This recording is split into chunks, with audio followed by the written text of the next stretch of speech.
La vision vient de Dieu. La vision n'est pas égoïste. La vision n'est pas égoïste. Elle ne te tourne pas vers toi-même, elle te tourne vers les autres.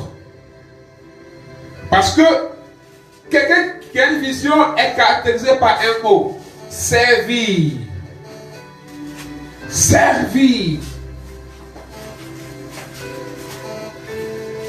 La vision a un caractère personnel. Là, je précise. La vision, la vision elle est personnelle. Mais Dieu peut donner la vision pour un groupe. Mais même la vision pour un groupe, Dieu la donne à une personne et Dieu invite des personnes à se joindre à la personne.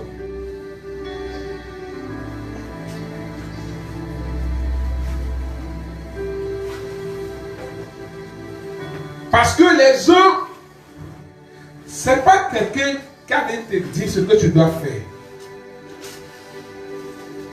C'est pas quelqu'un qui allait prier pour te dire ce que tu dois faire. C'est toi-même, c'est à toi Dieu parle.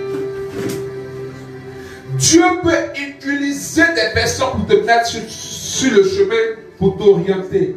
Mais la précision et la conviction viennent de toi. Parce que la vision est un fardeau. La vision est un fardeau. Or, un fardeau, il pèse. La vision est un joug. Donc, ne pensez pas que c'est chiant, je veux faire ça. Le plus souvent, c'est qu'on voit déjà dans notre esprit la fin. Ce qui est merveilleux, c'est ça la vision. Tu vois la fin de la chose. Mais le début et le comment y aller là. Si tu n'es pas convaincu de ça, tu vas tomber, tu vas arrêter. La vision, elle est claire et elle est précise.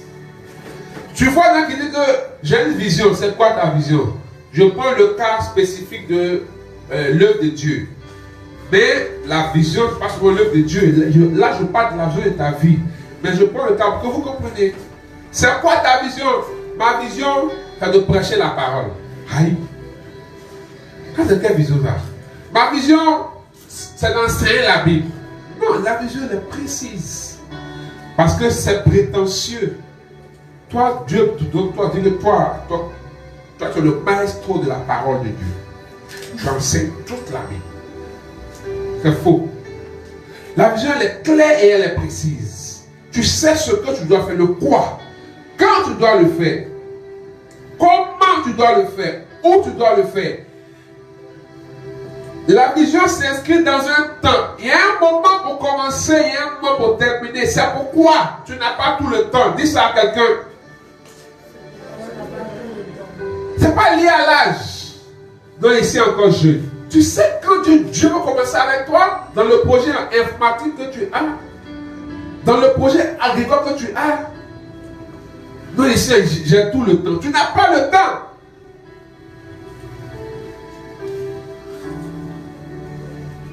L'homme est le seul produit qui ne connaît pas sa date de péremption.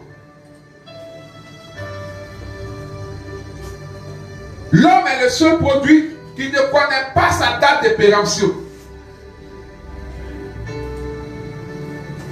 Et la vision circonscrit ta destinée. La vision fait que tu es dans un carnaval, tu sais où tu t'en vas. Tu ne vas pas partout avec temps. Tu ne fais pas tout. Des gens sans vision s'épuisent rapidement et s'épuisent vite. Parce qu'ils sont dans tout. Ils veulent faire tout. Luc 1 nous dit, l'enfant, on peut prendre le texte Luc 1, 80. L'enfant croissait en intelligence et en sagesse. L'enfant croissait en intelligence et en sagesse. Je prends le texte.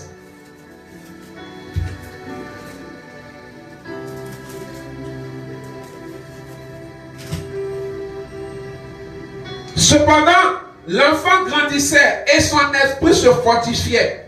Et il demeurait dans le désert jusqu'au jour de sa manifestation à Israël. Jusqu'au jour, il y a un temps. Des gens ont de grandes visions, de grandes destinées. Mais parce qu'ils n'ont pas attendu le temps, ça a été avorté.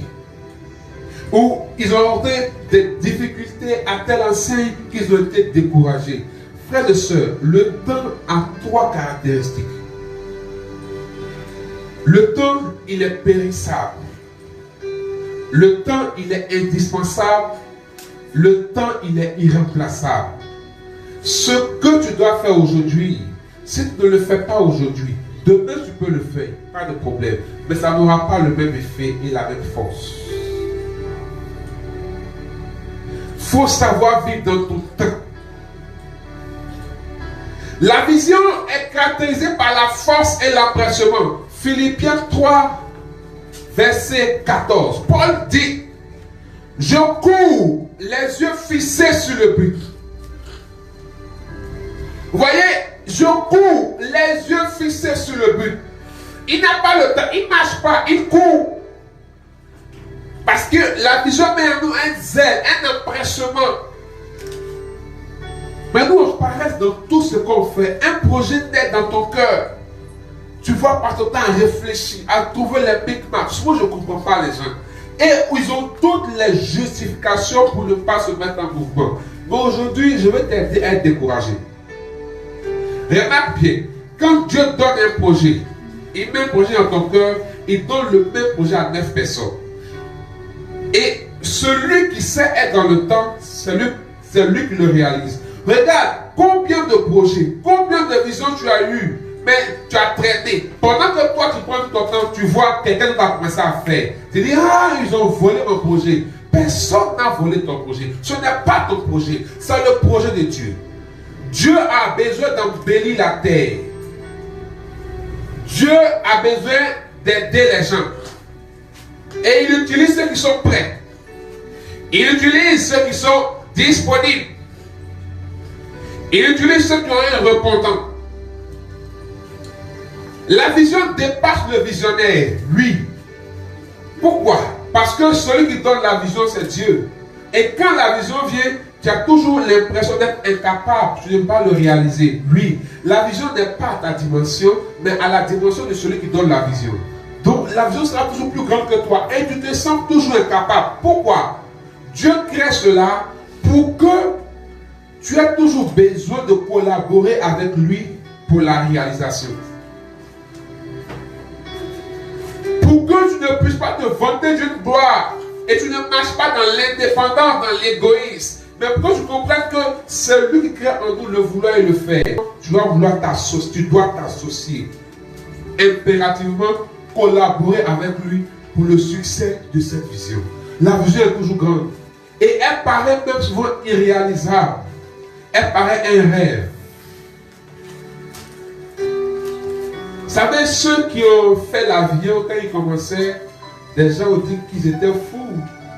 Mais comment un engin assez gros, puissant, peut voler? C'est pas possible. Mais aujourd'hui, on voit l'avion